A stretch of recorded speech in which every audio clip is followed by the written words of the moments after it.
ہم جب یہ ساری باتیں کرتے تھے جو کہ کل مولانا فضل الرحمان صاحب نے بڑے کھلے الفاظ میں کر دی ہیں، تو ہمیں تنقید کا نشانہ بنایا جاتا تھا اور ہمیں کہا جاتا تھا کہ یہ صرف اپنے ویوز لینے کے چکر میں ایسا جھوٹ پھیلا رہے ہیں۔ اب جب ان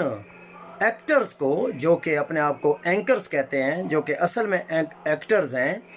جب ان کو نظر آ گیا کہ پی ایم ایل این مکمل طور پر اجڑ گئی ہے اور بکھر گئی ہے، تو اب وہ عمران خان کو سپورٹ کرنے لگ گئے ہیں۔ لیکن پھر بھی ان کے ویوز نہیں آ رہے۔ وہ اس لیے نہیں آ رہے کہ لوگ اتنے جاہل نہیں ہیں، لوگوں کو مکمل طور پر سمجھ آ گئی ہے کہ کون کس طرف کھڑا تھا اور کون کس طرف کھڑا ہے۔ ان میں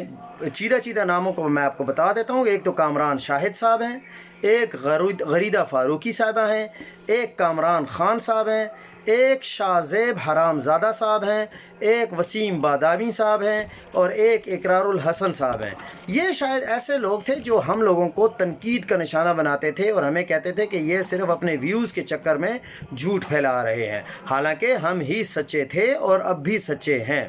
اور وہ عمران خان کی مخالفت صرف اس لیے کرتے تھے کہ ان کو 20 سے 25 لاکھ کی نوکریاں عزیز تھیں۔ ہم لوگوں نے اپنی نوکریاں بھی قربان کی، ہم لوگوں نے صرف سچ کا ساتھ دیا۔ انہوں نے ان پیسوں کے عوض زہر اگلا، ہمیشہ جھوٹ بولا، ہمیشہ عمران خان کو سوشل میڈیا کا وزیر اعظم کہا، ہمیشہ انہوں نے یہ کہا کہ وہ پاکستان میں بالکل بھی مقبول نہیں ہے، کیونکہ الیکشن گراؤنڈ میں ہونے ہیں، گراؤنڈ پر ہونے ہیں، زمین پر ہونے ہیں، نہ مریخ پر ہونے ہیں اور نہ ہی سوشل میڈیا پر ہونے ہیں، یعنی فیس بک ٹویٹر وغیرہ پر نہیں ہونے۔ اور عمران خان جو ہے وہ سوشل میڈیا کا ہی وزیر اعظم ہے۔ لیکن الحمدللہ ہم اس وقت بھی کہتے تھے کہ عمران خان پاکستان کا مقبول ترین لیڈر ہے، اور ہم اب بھی کہتے ہیں کہ پاکستان کا مقبول ترین لیڈر ہے۔ اور اب وہ لوگ بالکل بے وقت ہو چکے ہیں، ان کی رینکنگ بالکل زیرو ہو چکی ہے، لوگ ان پر تھوکنا بھی نہیں چاہتے، لوگ ان کے ساتھ بات نہیں کرنا چاہتے، لوگ ان کو دیکھنا بھی نہیں چاہتے، ان کو ویوز کہاں سے آئیں گے؟ اب آپ یہ دیکھیں کہ کامران یعنی جو ہمارے عمران خان صاحب ہیں جو اینکر ہیں، اور جو صدیق جان صاحب ہیں جو کہ اس طرح شاکر محمود وغیرہ وغیرہ،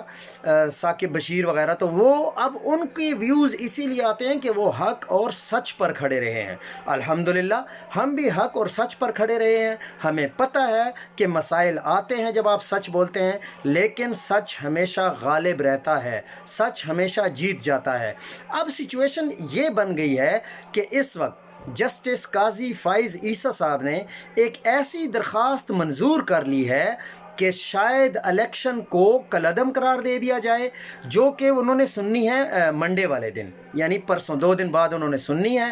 تو اگر وہ کالعدم قرار دے دیتے ہیں، جس کی مین وجہ یہ ہے کہ ہمارے جو لاڈلے نواز شریف صاحب ہیں وہ کسی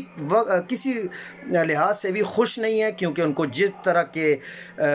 پروٹوکول میں لایا گیا تھا کہ ہم آپ کو وزیر اعظم کا عہدہ لازمی دیں گے، وہ اب ناراض ہو گئے ہیں۔ اور جب معاہدے ہوتے ہیں تو ان کی ویڈیو ریکارڈنگ لازمی باتیں ہوتی ہے، تو نواز شریف کے پاس بھی وہ ویڈیو ریکارڈنگ موجود ہوگی۔ اب جب چیف جسٹس قاضی فائز عیسیٰ نے پاکستان تحریک انصاف سے بلہ چھین لیا تھا، تو ان کو یقین تھا کہ پاکستانی قوم ان پڑھ، جاہل، گنوار لوگ ہیں، یہ کبھی بھی نشان کو نہیں پہچان سکیں گے، وہ نشان ڈھونڈتے رہیں گے اور پی ٹی آئی کے کینڈیڈیٹ ہار جائیں گے اور نواز شریف کا وزیر اعظم بننا بہت آسان ہو جائے گا۔ لیکن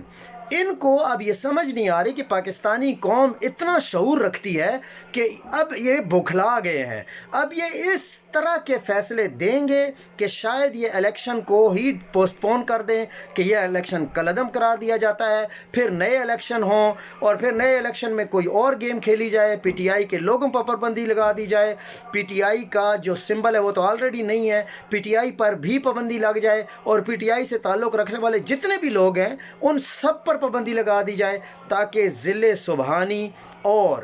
کلیجہ چبانے والی ہندا مریم نواز، ان کے لیے راستے میں کوئی رکاوٹ نہ ہو اور وہ آسانی کے ساتھ وزیر اعظم اور وزیر اعلیٰ کا عہدہ سنبھال سکیں۔ آپ دیکھتے جائیے کہ منڈے والے دن اب جسٹس قاضی فائز عیسیٰ کون سا کارڈ کھیلتے ہیں۔